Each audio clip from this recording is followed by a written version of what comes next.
সুপ্রিয় শিক্ষার্থীবৃন্দ, সালামু আলাইকুম। আশা করি তোমরা সবাই ভালো আছো। গত ভিডিওতে আমরা গড় করেছিলাম এবং কিছু প্রশ্নের সমাধান করেছিলাম। আজকের ভিডিওতে আমরা কিছু কাঠামোবদ্ধ প্রশ্নের সমাধান করার চেষ্টা করবো ইনশাআল্লাহ। তো দেখো, তোমরা স্ক্রিনের মধ্যে একটা অঙ্ক দেখতে পাচ্ছ যে 7টি টেনিস বলের মোট মূল্য 406 টাকা। প্রথম 3টি বলের গড় মূল্য 58 টাকা, শেষ 3টি বলের গড় মূল্য 55 টাকা। বলগুলোর গড় মূল্য কত? 7টি টেনিস বলের মোট মূল্য দেওয়া আছে 406 টাকা। সুতরাং গড় মূল্য হবে, আমরা জানি, যতগুলো বলের গড় মূল্য এত দ্বারা ভাগ দিলে 7টি টেনিস বলের মোট মূল্য 406 টাকা। সুতরাং 7টি টেনিস বলের গড় মূল্য 404 ভাগ 7 ভাগ করলে যত হয় এত টাকা। চতুর্থ বলটির মূল্য কত? প্রথম 3টি বলের গড় মূল্য 58 টাকা, শেষ 3টির গড় মূল্য 55 টাকা। চতুর্থ বলটির মূল্য কত? তাহলে প্রথম 3টি বলের গড় মূল্য 58 টাকা। সুতরাং প্রথম 3টি বলের মোট মূল্য 58 গুণন 3। শেষ 3টি বলের গড় মূল্য 55 টাকা। সুতরাং শেষ 3টি বলের মোট মূল্য 55 গুণন 3। তাহলে 3 যোগ 3, 6টি বলের মোট মূল্য, দুইটা মূল্যকে যোগ করলে যত হয়, মোট মূল্য হলো এত টাকা। তাহলে বাকি আছে 7টা বলের মধ্যে বাকি আছে কোন বলটি? চতুর্থ বলটি। তাহলে চতুর্থ বলের মূল্য কিভাবে বের করবো? 7টা বলের মোট মূল্য থেকে 406 টাকা থেকে আমরা 3টি বলের আর 3টি বলের মূল্য যোগ করি, যে মূল্য পাইছি ওই মূল্য বিয়োগ দিলে যে যা থাকবে সেটা হলো চতুর্থ বলটির মূল্য। পরের প্রশ্নটা দেখো, প্রথম 3টি বলের মোট মূল্য এবং শেষ 3টি বলের মোট মূল্য এর পার্থক্য যত পাবো আমরা, ওইটা হলো 10টি কলমের গড় মূল্য। তাহলে 10টি কলমের গড় মূল্য এত টাকা। সুতরাং 10টি কলমের মোট মূল্য হবে 10 দ্বারা গুণ করলে যত টাকা সমান এত টাকা। 10টি কলমের মোট মূল্য উত্তর। আশা করি এটাও তোমরা করতে পারবা। পরের অঙ্কটা দেখো তোমরা, একটি দোকানে ডিসেম্বর মাসের প্রথম 15 দিনের গড়ে 41 কেজি, পরে 15 দিনে গড়ে 34 কেজি এবং শেষ দিনে 22 কেজি চাউল বিক্রি হয়। কথা ক্লিয়ার? ডিসেম্বর মাস 31 দিনে প্রথম 15 দিনে গড়ে 41 কেজি করে, পরে 15 দিন 34 কেজি এবং লাস্টের দিন হলো 22 কেজি। প্রথম 15 দিনে মোট কত কেজি চাউল বিক্রি হলো? প্রথম 15 দিনে মোট কত কেজি চাউল বিক্রি হলো? প্রথম 15 দিনে গড়ে বিক্রি হলো 41 কেজি। তাহলে এটা আমরা করি, এটা হলো কত নাম্বার? 2 ক। প্রশ্ন হলো প্রথম 15 দিনে মোট কত কেজি চাউল বিক্রি হলো? প্রথম 15 দিনে, প্রথম 15 দিনে গড়ে বিক্রি হয় 41 কেজি। সুতরাং প্রথম 15 দিনে মোট বিক্রি হয় কত হবে? 15 গুণ বেশি। 15 দিনে গড়ে বিক্রি হয় 41, তাহলে 15 দ্বারা 41 গুণন 15 কেজি গুণ করলে যত? 41 আর 15 গুণ করলে হয়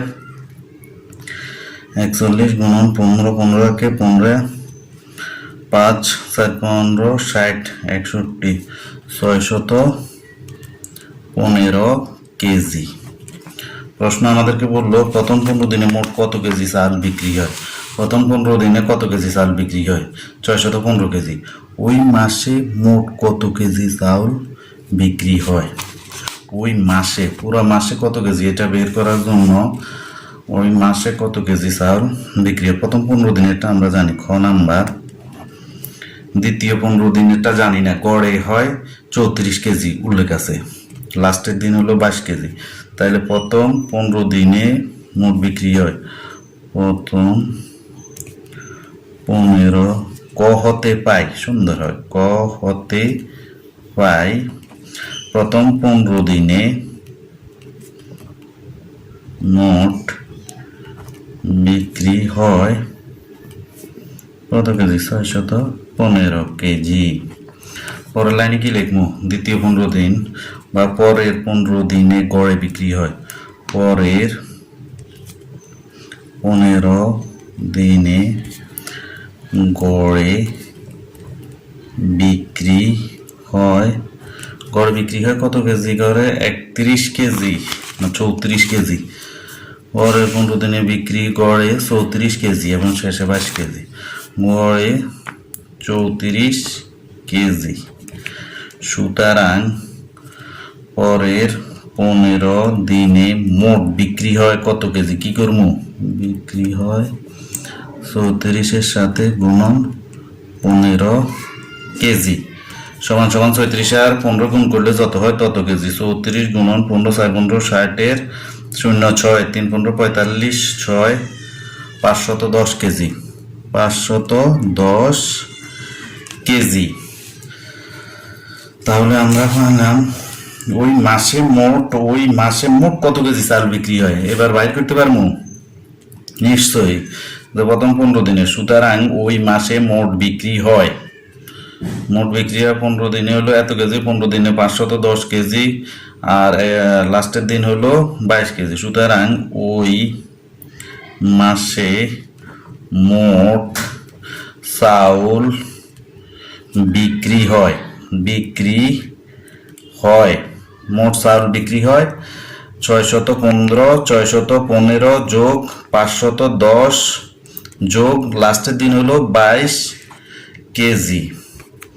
যোগ করলে যত হয় তত কেজি। 510 615 আর হলো 22, তিনটা যোগ করলে হলো 7 4 11 1147 কেজি। 1147 কেজি বিক্রি হয় মাসে। তাহলে উত্তর 1147 অঙ্ক 47 কেজি। এবার তোমরা পরের অঙ্কটা দেখো একটু।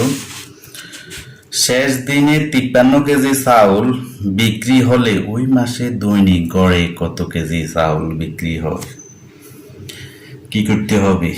শেষ দিনে 53 কেজি চাউল বিক্রি হলে তাহলে প্রথম 15 দিনে জানি কত কেজি, দ্বিতীয় 15 দিনে জানি আমরা কত কেজি বিক্রি হয়, আর লাস্টের দিনে যদি 22 কেজি না হয় 53 কেজি চাউল বিক্রি হয়, তাহলে 31 দিনে মোট কত কেজি চাউল বিক্রি হয়। তারপরে আমরা গড়ে কত কেজি বের করতে পারবো। তাহলে শেষ দিনে 53 কেজি চাউল বিক্রি, শেষ দিনে যদি 53 কেজি, শেষ এটা কত নম্বর অঙ্ক? গ।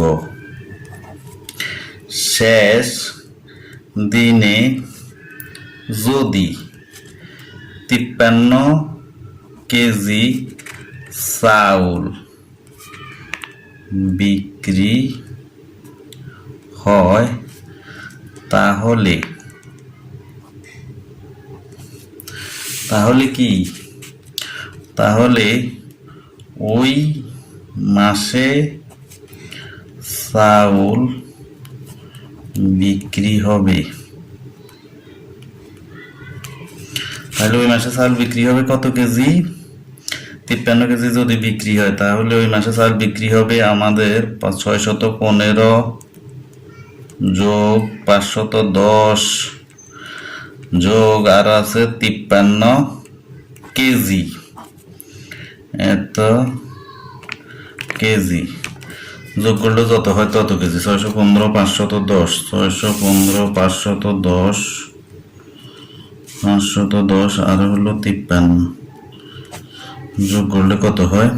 5 3 8 তারপরে 7 1178 কেজি। 1178 কেজি। তাহলে কত দিনে? 31 দিনে মোট চাল বিক্রি হয় 1178 কেজি যদি শেষ দিনে 53 কেজি বিক্রি হয়।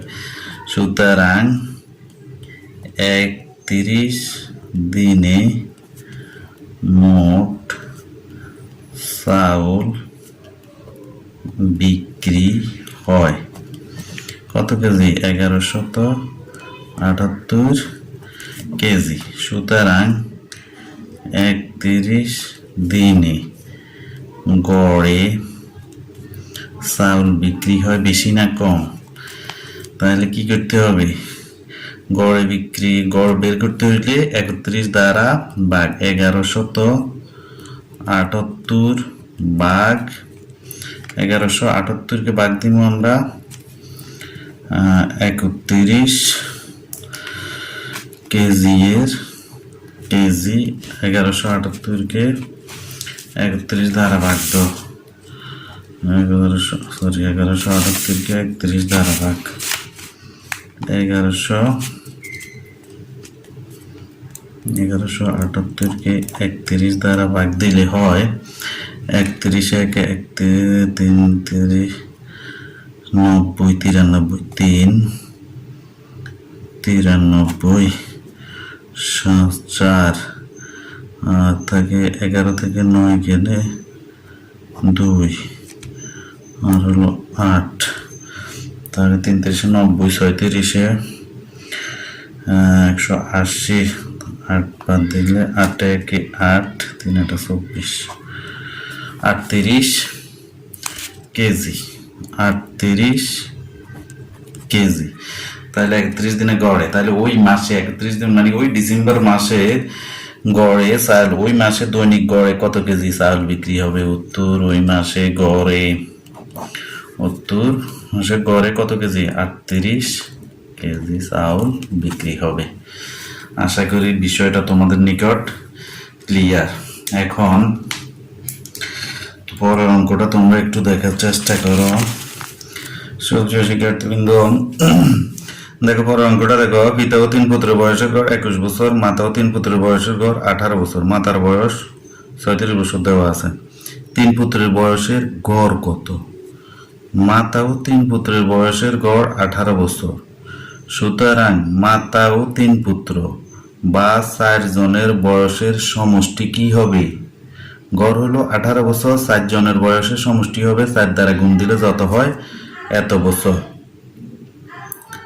তারপর 4 জনের বয়স থেকে মাতার বয়স বাদ দিয়ে দিলে আর থাকে 3 পুত্রের বয়স। তাহলে 3 পুত্রের মোট বয়স এত বছর। সুতরাং 3 পুত্রের গড় বয়স হলো 3 দ্বারা ভাগ দিলে যত হয় এত বছর হলো 3 পুত্রের গড় বয়স। তার পিতার বয়স কত? তারপর লাইনে লিখবা, খ নাম্বারে লিখবা পিতা ও 3 পুত্রের বয়সের গড় 21 বছর। সুতরাং পিতা ও 3 পুত্র বা 4 জনের বয়সের যোগফল 21 গুণন 4 21 যত হয় 84 বছর। 4 জনের মোট বয়স 84 বছর। তারপর আমরা ক নাম্বারের মধ্যে জানি 3 পুত্রের বয়স। 3 পুত্রের বয়স বাদ দিলে আর কার বয়স থাকবে?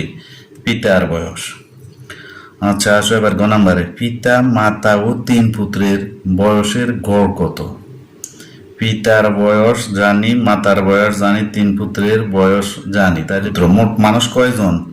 মোট মানুষ হলো 5 জন। সুতরাং 5 জনের গড়ে বয়স হবে, মোট যোগফলকে 5 দ্বারা ভাগ দিলে যত হয় তাহলে গড় বয়স হবে তত। আশা করি এটা তোমরা নিজেরাই করতে পারবে। পরের অঙ্কটা একটু দেখো। সাকিব সাজিদের গড় বয়স 23 বছর। সাজিদ ও ফাবিহার গড় বয়স 21 বছর। যদি ফাবিহার বয়স 20 বছর হয় তাহলে সাজিদের বয়স কত? ফাবিয়ার বয়সটা দেওয়া আছে। সাজিদ ও ফাবিয়ার গড় বয়স 21 বছর। সুতরাং সাজিদ ও ফাবিয়ার মোট বয়স 21 গুণন 2। 2 জনের গড় বয়স হলে 21 বছর, মোট বয়স হবে 21 গুণন 2 সমান সমান 44 বছর। সাজিদ আর ফাবিয়ার মোট বয়স 44 বছর। এর থেকে ফাবিয়ার বয়স 20 বছর বাদ দিলে আর কার বয়স থাকবে? সাজিদের বয়স 40, তাহলে 24 বছর। তারপর সাকিবের বয়স কত? সাকিবের বয়স কত?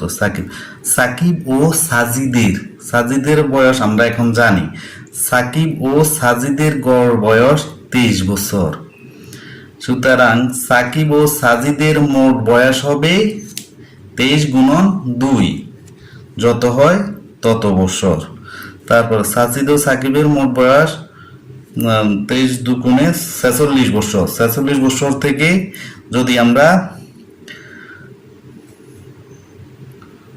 সাজিদের বয়স বাদ দিয়ে দিই, তখন আর থাকবে সাকিবের বয়স। তারপর গ নাম্বার দেখো, সাকিব ও পাভিয়ার গড় বয়স কত? সাকিব ও পাভিয়ার গড় বয়স, সাকিবের বয়স আর পাভিয়ার বয়স যোগ করে 2 দ্বারা ভাগ দিলে কি পামু? দুইজনের গড় বয়স। সাকিব, সাজিদ ও পাভিয়ার গড় বয়স কত? 3 জনের বয়স যোগ করে 3 দ্বারা ভাগ দিলে পামু আমরা 3 জনের গড় বয়স। আশা করি এটাও তোমাদের কোনো অসুবিধা হবে না করতে।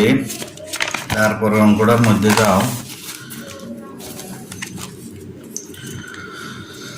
এটা কিভাবে? পঞ্চম শ্রেণীর 8 জন শিক্ষার্থীর ওজন যথাক্রমে 32 কেজি, 28 কেজি, এত কেজি, এত 8 জনের ওজন দেওয়া আছে।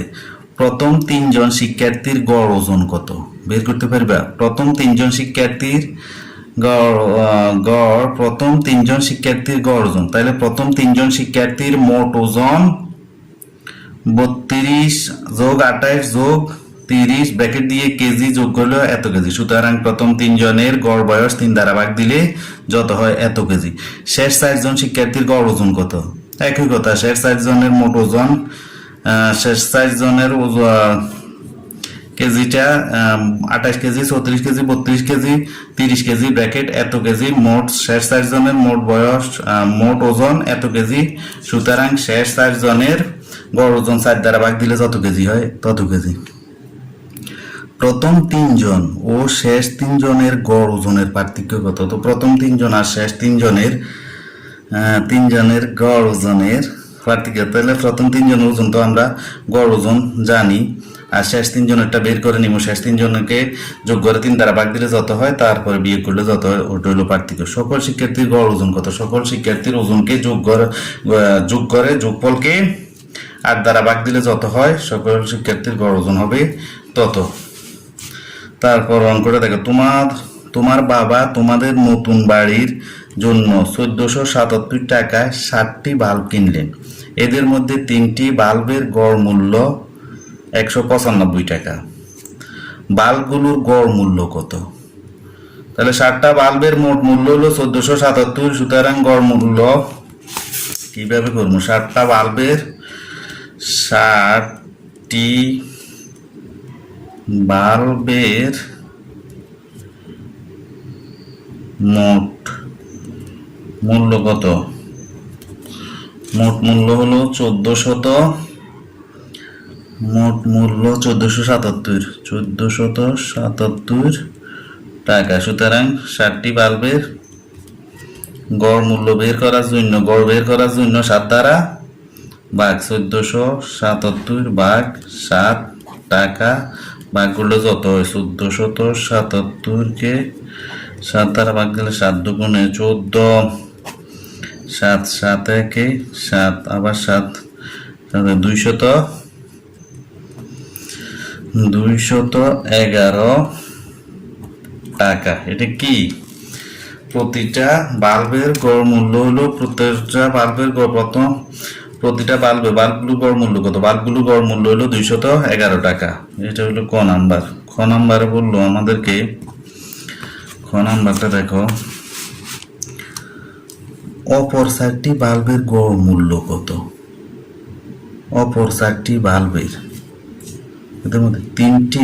এদের মধ্যে 3টি বাল্বের গড় মূল্য এত টাকা। তাহলে অপর 4টা বাল্বের গড় মূল্য, অপর 4টি বাল্বের গড় মূল্য, প্রথম 3টি বাল্বের, খ নাম্বার, প্রথম 3টি বাল্বের গড় মূল্য 195 টাকা। সুতরাং প্রথম 3টি বাল্বের মোট মূল্য কত হবে? কি করতে হবে? 3 দ্বারা ভাগ। 3টি বাল্ব, প্রথম 195 গুণন 3 টাকা। 3 5 15, 5, 3 5 15, 5 হাতে থাকে 1, 3 নং 7, 3 19 হলো 57, 58, 585 টাকা। 3টা বাল্বের, প্রথম 3টা বাল্বের মোট মূল্য হলো 385 টাকা, 585 টাকা। অপর 4টি বাল্বের গড় মূল্য কত? তাহলে আমরা জানি 60টি বাল্বের মোট মূল্য আমরা জানি 60টি বাল্ব, এইভাবেও লিখতে পারি, একটু বড় হবে আর কি। আর নতুবা আমরা সুতরাং অপর 4টি বাল্বের মোট মূল্য, অপর 4টি বাল্বের, এইভাবে অপর 4টি বাল্বের মোট মূল্য। তাহলে মোট মূল্য, অপর 4টি বাল্বের মূল্য হবে মোট মূল্য থেকে 60টার 1477 থেকে 585, তিনটার মূল্য বাদ দিলে যত থাকে এত টাকা হলো, এত টাকা।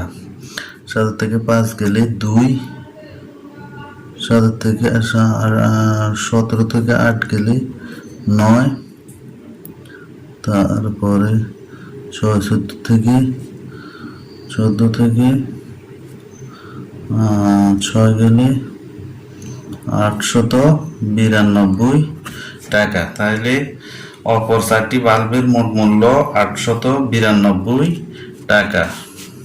সুতরাং অপর 4টি বাল্বের গড় মূল্য বের করার জন্য কি করতে হবে? 892 ভাগ 4 টাকা। 4 দ্বারা ভাগ দিলে যত হয় এত টাকা। 892কে 4 দ্বারা ভাগ দিলে 4 দুগুণে 8 থাকে কত? 9। 4 দুগুণে 8, 1, 2,